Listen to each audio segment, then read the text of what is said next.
Hello, English learners. Welcome back to EnglishPod. My name is Marco. And I'm Erica. And today we're bringing you part 2 of the presidential farewell speech of President Eisenhower. That's right. So we saw in a previous lesson the beginning of this speech. Now we're going to look towards the end of the speech. Now we must tell you as well that we did change the speech a little bit, right? We changed it a little bit to make it a little bit more comprehensible. And also, we did shorten it. The speech isn't this short. We did take out a lot of stuff. All right. So again, Marco, why are we looking at this speech? What are we learning from it? Well, in this last part of the presidential farewell speech, there are a lot of great words that are more difficult and very poetic, so you can use them in different formal circumstances or just to sound a little bit more well-spoken. Yeah. And we also, again, are going to look at some really quite difficult and challenging structures that we hope you can use maybe when you're giving a formal talk or even in your writing if you want to sound quite professional. Okay, very good. So why don't we listen to the dialogue for the first time? Let's listen how President Eisenhower says goodbye, and then we'll come back and look at the words.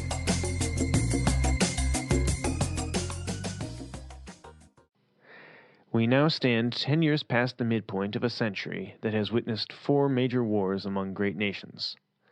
3 of these involved our own country.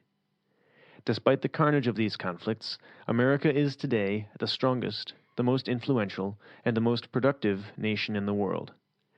We are understandably proud of this preeminence, yet we realize that America's leadership and prestige depend not merely upon our unmatched material progress, riches, and military strength, but on how we use our power in the interests of world peace and human betterment.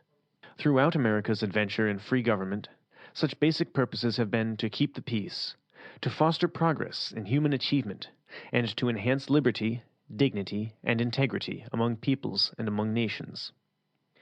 We pray that peoples of all faiths, all races, all nations, may have their great human needs satisfied, that those now denied opportunity shall come to enjoy it to the full, that all who yearn for freedom may experience its spiritual blessings, that those who have freedom will understand also its heavy responsibilities, that all who are insensitive to the needs of others will learn charity, that the scourges of poverty, disease, and ignorance will be made to disappear from the earth, and that in the goodness of time all peoples will come to live together in a peace guaranteed by the binding force of mutual respect and love.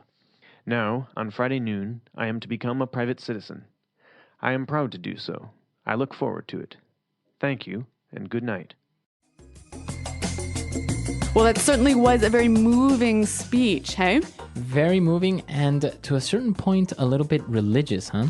Yeah, I think we'll talk a little bit about that a little bit later, but let's concentrate on the language now. So we'll go to language takeaway. Language takeaway. All right, on language takeaway today, we'll start with our first word, and it's preeminence. All right, we are understandably proud of this preeminence. A preeminence. So preeminence, what is this? Basically, it's the state of being the leader of something. Okay, so in this case, America was the preeminent nation. Right, so they were coming up, they were very prosperous, so they had a preeminence in the world. All right, so I think we can see here you can use this as an adjective, a preeminent nation, or as a noun, an uncountable noun, the preeminence of our state. Very good. Since we can use this word as a noun and an adjective, why don't we listen to some more examples so we can get a better understanding of it? Example 1. Now please welcome Dr. Frank Hicks, the world's most preeminent expert on nuclear biology. Example 2. He's been a leader in his field for 25 years, and his preeminence has never been questioned. Example 3. Carol Dixon is one of the most preeminent experts in green technology. All right, well, Eisenhower was talking about all of the things that the American people had done since they became a free nation, and one of these things was to foster progress in human achievement. Foster progress in human achievement. Well, I like this verb a lot, to foster something. So if I say to foster progress or to foster something, what am I saying? To help something grow and develop. To take care of it, to nurse it. Yeah. We very commonly hear this word associated with children, right? A foster child. Yeah. So what's that? If you have a foster child, you are basically taking care of a child because the parents can't look after him. It's not like adopting because it's not actually legal. It's just that you're helping somebody out by raising this child. Right. So we can see the connection there, a foster child to foster something. But this is really a great word, and I think it would help to give a couple of examples of how we could use it. So for example, I can say our company is looking to foster better creativity in the workplace. Or we could say, here at Praxis Language, we foster the development of your English. Very good. So the word foster. Now, moving on, in his speech, he was talking about nations and faiths and different types of groups, and he said, all who yearn for freedom. All right, this is a great phrase. All who yearn for freedom. To yearn. So to yearn for something. Now, if I yearn for freedom or I yearn for something, it's basically that I really want it in my heart. Yeah, you really wish for it in a way that's almost painful. You want it so badly. Now, you wouldn't say like, I'm yearning for ice cream, would you? No, unless you were locked up in prison and hadn't had ice cream for 55 years. Exactly. So it's usually related to something that's very difficult to get or something like freedom or yearning for... That's really important. Exactly. Something very important. And now for our last word, President Eisenhower was talking about charity, he was talking about freedom, and he mentioned the scourges of poverty. Okay, so scourges. The scourges of poverty. Scourges is a really difficult but interesting word. So why don't we hear a few more examples to help us understand it? Example 1. Malaria is a disease that continues to be a scourge to the developing world. Example 2. One day we hope to eliminate the scourge of cancer. Example 3. NATO promises to wipe out the scourge of terrorism. So as we can see, the scourges of something basically is the cause of pain or suffering. Mm-hmm. So now relating it back to the text, we see scourges of poverty. Yeah, scourges of poverty, scourges of disease, and scourges of ignorance. All right, so we can see that poverty, ignorance, and disease cause a lot of really terrible things, right? Exactly. So that's why we say they are scourges. Okay, so scourges. Now, so that brings us to the end of our words for takeaway today. But, as we talked about earlier, we've got some really difficult and interesting structures to look at now in Fluency Builder. Fluency Builder. Okay, so in Fluency Builder, we'll start off with the very first sentence of the paragraph.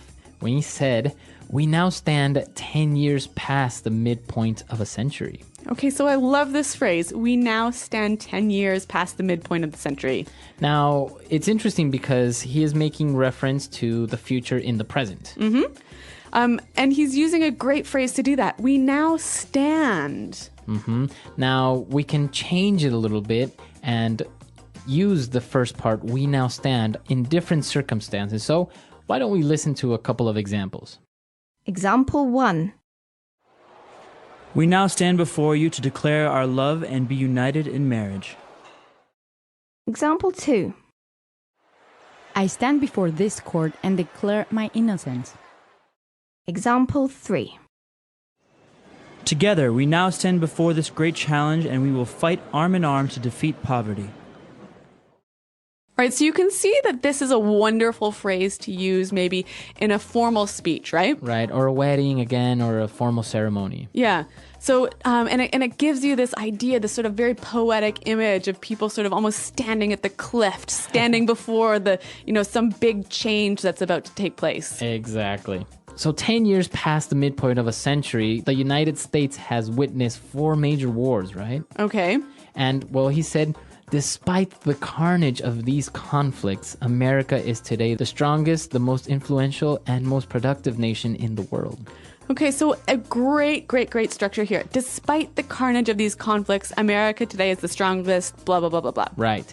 Now, let's look at that first word, despite the carnage of these conflicts. Okay, so carnage, what's that? Carnage is like a massacre, right? Where many people got hurt or killed. Okay, so a pretty violent situation when a lot of people died. And now, why does he use this word despite? Okay, so he's basically saying even though we had all of this death and violence in this century, we're still the greatest nation, blah, blah, blah, blah, blah. Exactly, that's exactly it. I can say, for example, despite the economic crisis the world is going through, our company has an enormous opportunity to grow and be more profitable. Okay, or if we want to take it and imagine we're at a wedding, we might say something like this. We could say, despite the many difficulties this couple has faced, they have a very bright and happy future together. Very good. And now, if we take a look at the last paragraph, it's very interesting because it's one sentence. It's a really long sentence. It's a very long sentence. So even though it's not a phrase, let's take a look at the punctuation of this paragraph. Okay, so Eisenhower starts out by saying, we pray that peoples of all faiths, all races, all nations may have their great human needs satisfied. And then we have a semicolon there, right? Right. So why do we have a semicolon? Well, here's what he's doing. He's saying, we pray for something. And then he's listing the many different things that he's praying for. Okay, so it's basically a list. Yep. Okay, so we know that when you're writing a list, we commonly use commas between all the things that are in this list. But here, because they are long and complex ideas, a comma is not enough. Right. You need a semicolon. Okay, so we can see here from the text that the semicolon is a great way to separate ideas, big ideas, complex ideas in a list. Exactly. So you can use it and not necessarily have to end your sentence or that each idea become one sentence. You can all just make it in one big sentence. Yep. You know, and actually I remember back to high school, Marco, my teacher told me, hey, if you throw in a few semicolons into your writing and do it properly, you'll really impress people. All right. So this is good advice that you can take and throw in a couple of semicolons, a little bit of commas here and there, and it'll look like you really know how to write. Yep. Okay. So with that in mind, why don't we listen to what Eisenhower wrote one last time?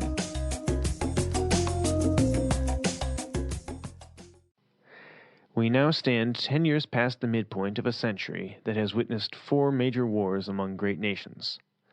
3 of these involved our own country. Despite the carnage of these conflicts, America is today the strongest, the most influential, and the most productive nation in the world. We are understandably proud of this preeminence, yet we realize that America's leadership and prestige depend not merely upon our unmatched material progress, riches, and military strength, but on how we use our power in the interests of world peace and human betterment. Throughout America's adventure in free government, such basic purposes have been to keep the peace, to foster progress in human achievement, and to enhance liberty, dignity, and integrity among peoples and among nations. We pray that peoples of all faiths, all races, all nations, may have their great human needs satisfied, that those now denied opportunity shall come to enjoy it to the full, that all who yearn for freedom may experience its spiritual blessings, that those who have freedom will understand also its heavy responsibilities, that all who are insensitive to the needs of others will learn charity, that the scourges of poverty, disease, and ignorance will be made to disappear from the earth, and that, in the goodness of time, all peoples will come to live together in a peace guaranteed by the binding force of mutual respect and love. Now, on Friday noon, I am to become a private citizen. I am proud to do so. I look forward to it. Thank you, and good night.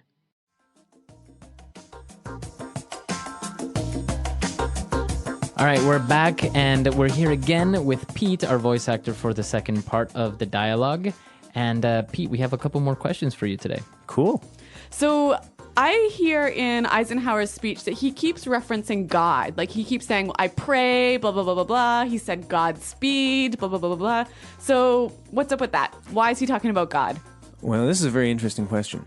Traditionally, America has had a really clear boundary between church and state, and you'll hear a lot of rhetoric these days that says, we're a Christian nation and we were founded as a Christian nation. Well, that's baloney. Baloney, so it's not true. At the time when the country was founded 200 years ago, it was overwhelmingly Christian. If the founding fathers, as we call them, like George Washington and them, if they had wanted a Christian nation, they could have had it. They explicitly did not. And a lot of people since then have gotten that confused. And now when we have a very large Muslim population, we have Buddhists, we have people in all various different kinds of Mormonism and everything, it's even less possible now. So I'm kind of baffled when I hear people say that America is a Christian nation. But you even have it now in the coins, or on the money, right? It says, "In God we trust." Right. That started in the early 20th century. I think that was Teddy Roosevelt era. He opposed that. Roosevelt was really opposed to that. But and then what happened? They approved it. Yeah, and people said later, like Eisenhower talking about this stuff. In America we have something called the Pledge of Allegiance, which I don't think you guys probably have. Not in Canada. yeah. Obviously, you wouldn't do it to America, but to your own. It's kind of like a salute to the flag, right? Yeah, it's a little bit nationalist. I did it growing up. You put your hand over your heart and you face the flag and you say, "I pledge allegiance to the flag of the United States of America and to the republic for which it stands, one nation under God, indivisible, with liberty and justice for all." That part about one nation under God, that was added in the 50s as a kind of a way of showing that America is not, quote-unquote, a godless communist country. Wow. Yeah, because communism teaches, no religion, and so they make sure we're not communists, Okay, but we don't think that, right? Yeah, I mean, I'm all about tolerance, so I think that's kind of absurd. Okay, so what I think is really interesting, though, is that every political speech, every time a political leader has to say something publicly, he'll always quote God, right? Right, and they'll often end a speech with, "Thank you" and "God bless America" or something. Yeah. Exactly. Which, you know what, for me as a Canadian is really strange. Like, if a Canadian president said, "God bless Canada," no one would know what to do. Like, yeah. I don't know. Anyway. I had an ex-girlfriend who was British, and she, Tony Blair started with that a couple times. He said, "And God bless us all" or something, and she was just put off by it, and she was like, "The Brits will never take this," and they didn't. Yeah, no one was impressed. All right, well, an interesting feature of American history, politics, and society. So Thanks for that insight, Pete. Cool, my pleasure. Yeah, and if you guys have any comments or any suggestions about this lesson or any upcoming lessons, just let us know. Or American politics in general. Cool, I'll try to stop in on the forum and see if I can answer a question or two. That would be awesome. So visit us at EnglishPod.com, and Marco, myself, and Pete are around to answer your questions. All right, we'll see you guys there. Thanks for downloading, and goodbye. Bye.